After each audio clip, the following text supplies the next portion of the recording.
समाचार सुरेन्द्रनगरथी सुरेन्द्रनगरनी सब जेलमांथी कैदी पासेथी मोबाइल मळ्यो। बेरेक नंबर 44 में कैदीना खीसामांथी मोबाइल मळता चकचार फैलाई। काचा कामना कैदी अमित उर्फे भगो हसुमेर पासे मोबाइल मळता Surendranagar city A division police मथके गुनो नोंधायो। सब जेल में अवारनवार प्रतिबंधित वस्तुओं मळता जेल स्टाफनी कामगीरी सामे पण सवालो उठ्या छे।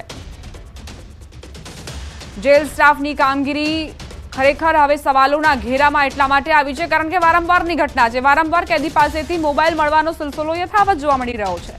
ગાંધીનગર મેડિકલ કોલેજના ડીનનો વિવાદિત પરિપત્ર આખરે રદ થયો છે। મહિલા તબીબોની સુરક્ષા સંદર્ભનો આ પરિપત્ર રદ થયો। પરિપત્ર જાહેર થતા વિવાદ થયો હતો। આ પરિપત્રના કારણે ગાંધીનગરના મેડિકલ કોલેજની મહિલાઓ સુરક્ષિત નહીં હોવાનું લાગતા તે મુદ્દે વ્યાપક વિવાદ થયો। કોલકાતામાં રેપ અને હત્યાના બનાવ સંદર્ભે તાજેતરમાં ગાંધીનગર મેડિકલ કોલેજ તરફથી આ પરિપત્ર જાહેર થયો હતો, જેમાં મહિલા તબીબોએ એકલા ન રહેવા, એકલા બહાર ન નીકળવા સૂચનો કરાયા હતા, જે બાદ મહિલા તબીબોએ પણ રોષ ઠાલવ્યો હતો। મહિલાઓની સુરક્ષાના સંદર્ભે ઘણા બધા પ્રશ્નો ઉઠ્યા છે દેશભરમાં। બીજી તરફ તબીબો વિરોધ કરી રહ્યા છે અને ગાંધીનગરમાં ડીને જ્યારે આ પરિપત્ર જાહેર કર્યો તો વિવાદ થયો। सुरक्षित वातावरण मळवुं जोईए तेवी मांग करवामां आवी महिला तबीबो तरफ। रोड पर गठियाओथी सावधान रहेजो। वातो वातोमां भोळवीने लूंट करती ए गैंगनी करतूत सीसीटीवी में कैद थई। वलसाडना उमरगाममां एक वृद्धा साथे थयेलो बनेलो चौंकावनारो बनाव, जेमां 3 गठिया जाहेरमां ज रस्ता पर एक वृद्धाने भोळवीने सोनानी बंगड़ीओ लई फरार थया। रेलवे स्टेशनना नजीकथी एक वृद्धा पसार थई रह्या हता ते वखते बे युवकोए आगळ चेकिंग चाले छे तेवुं कहीने महिलाने डराव्या अने तेमनी पहेरेली बंगड़ीओ काढी थैलीमां मूकी देवा कह्युं हतुं। आवुं साचुं मानीने वृद्धाए सोनानी बंगड़ीओना पोतानी पासे राखेली प्लास्टिकनी थैलीमां मूकी दीधी हती। आज समय त्रीजो गठियो त्यां आव्यो, वृद्धानी थैली लई जवानो प्रयास कर्यो। आ समय वृद्धा हकीकत जाणी जता तेमणे प्रतिकार कर्यो, परंतु गठियाओ महिलाने धक्को मारी फरार थई गया। त्यारे थैली नीचे पड़ी जता प्रयास निष्फळ रह्यो। आश्चर्यनी वात ए हती के जाहेर रोड पर बनेला बनावमां गठियाओने पकड़वाना बदले लोको उभा रही तमाशो जोता रह्या। आ मामले पोलीसे फरियाद नोंधी छे। माताजीना धाममां धर्मशाळामां रोकाई जुगार रमता 37 जुगारीओ पकड़ाया। बनासकांठाना अंबाजीमां पोलीसे 2024 નું સૌથી મોટું જુગારધામ ઝડપ્યું છે। વિસનગરથી અંબાજીમાં જુગાર રમવા ગયા હતા જુગારીઓ। અંબાજીની ધ્રાંગધ્રા ધર્મશાળામાંથી આ 37 જુગારીઓ પકડાયા છે, જેની પાસે 19,93,850 ની મુદ્દામાલ જપ્ત કરાયો। જુગારીયાઓ પાસેથી 1,86,650 રોકડ રકમ ઉપરાંત एक आईसर 3 कार सहित 35 मोबाइल कब्जे कराया। झड़पाયેલા તમામ जुगारियाओ विसनगरना રહેવાસી હોવાનું ખુલ્યું। श्रावण मास दरमियान पोलीस सतत धर्मशाळामां कोम्बिंग करी रही है, जेमां आ जुगारधाम झड़पायुं छे।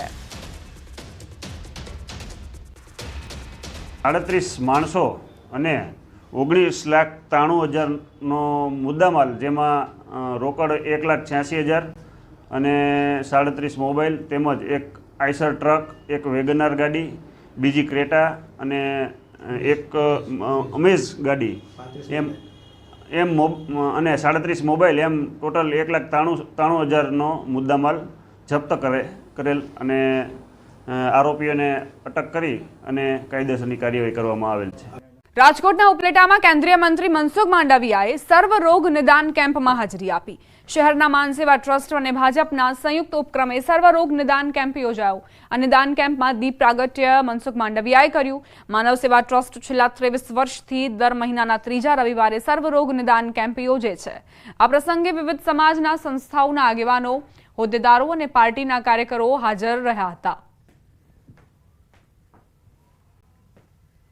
ઉપલેટા પંથકની અંદર ચાલતી સેવાકીય પ્રવૃત્તિઓનો મને પરિચય થયો। સેવા એ આપણા દેશના સંસ્કાર છે। તળાવમાં કારની શોધખોળ। ખટંબા ગામના તળાવમાં કાર ખાબકી હોવાની માહિતી હતી। કાર તળાવમાં પડી હોવાનો ફાયરની ટીમને કોલ મળ્યો હતો। તળાવમાં 5 કલાકથી કારની શોધખોળ ચાલી રહી છે। કારમાં કેટલા લોકો સવાર હતા તેની હજુ સ્પષ્ટતા નથી થઈ। કાર તળાવમાં પડતા જ આસપાસના વિસ્તારના લોકોએ તાત્કાલિક જ ફાયરની ટીમને જાણ કરી હતી। ટીમ આવી પહોંચી છે। રેસ્ક્યુ ઓપરેશન ચાલી રહ્યું છે, પરંતુ હજુ સુધી કારની કોઈ જ ભાડ નથી મળી।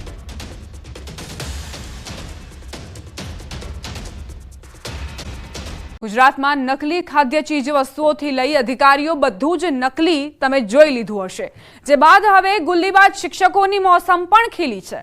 ગુલ્લીબાજ શિક્ષકો કે જે સરકારી શાળાઓમાં નોકરી કરતા હોવા છતાં રજા મૂકી કે કપાત પગારે વિદેશમાં જઈને વસવાટ કરી રહ્યા છે, જે પગાર ગુજરાત સરકારનો ખાય છે પરંતુ વસે છે વિદેશમાં।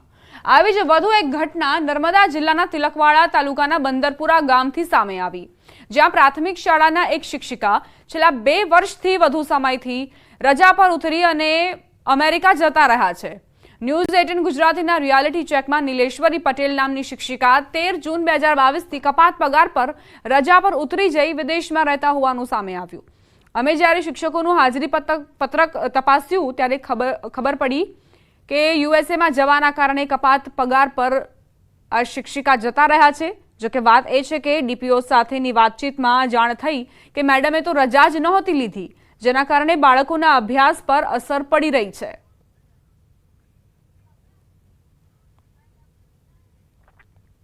મેડમ છે, બેન ભણાતા હતા આગળ, યાદે બે અઢી વર્ષ જેટલા ટાઈમ થઈ ગયો એ વિદેશ જતા રહેલા છે। તો અમારા અહીંયા સ્કૂલમાં એક જ શિક્ષક છે, તો એ ભણાવે કે પછી ઓફિસનું કામ કરે કે ટપાલો મોકલે, શું કરે?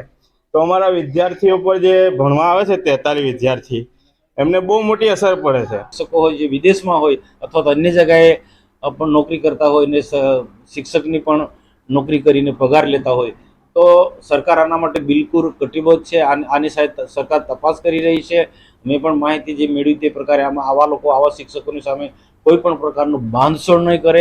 હાલ ગુજરાતભરમાં એક કિસ્સો બન્યો છે કે જે પ્રાથમિક શાળાના શિક્ષકો હોય છે જે વિદેશ જઈ અને ગુજરાત સરકારનો પગાર ખાતા હોય છે, એવો જ એક કિસ્સો નર્મદા જિલ્લામાં પણ બન્યો છે। હું તમને બતાવવા જઈ રહ્યો છે કે જે નર્મદા જિલ્લાના તિલકવાડા તાલુકાના આ જે શાળા છે, અને આ શાળામાં જે શિક્ષક 2 છે અને લગભગ 46-43 જેટલા વિદ્યાર્થીઓ છે।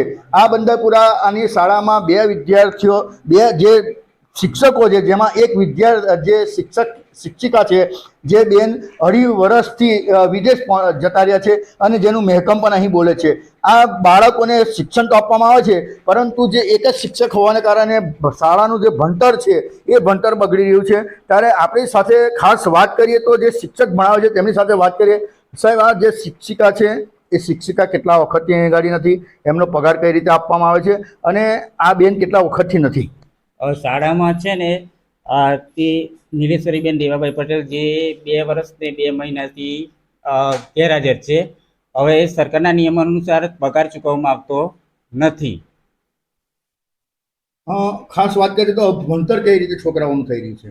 છોકરાનો હવે એક શિક્ષક છે એટલે તે રજા પર જાય કે કોઈ સામાજિક પ્રસંગ હોય તો તે બાજુની શાળાને બંદોબસ્ત કરવા માટે અહીંયા શિક્ષકે આવવું પડે છે। ગામવાસીઓ પણ ઈચ્છે છે કે વહેલી તકે આ શિક્ષિકાની જગ્યાએ કોઈ અન્ય શિક્ષકની ભરતી થાય તો શિક્ષણ સારું મળી શકે। દીપક પટેલ, ન્યૂઝ 18 ગુજરાતી, નર્મદા।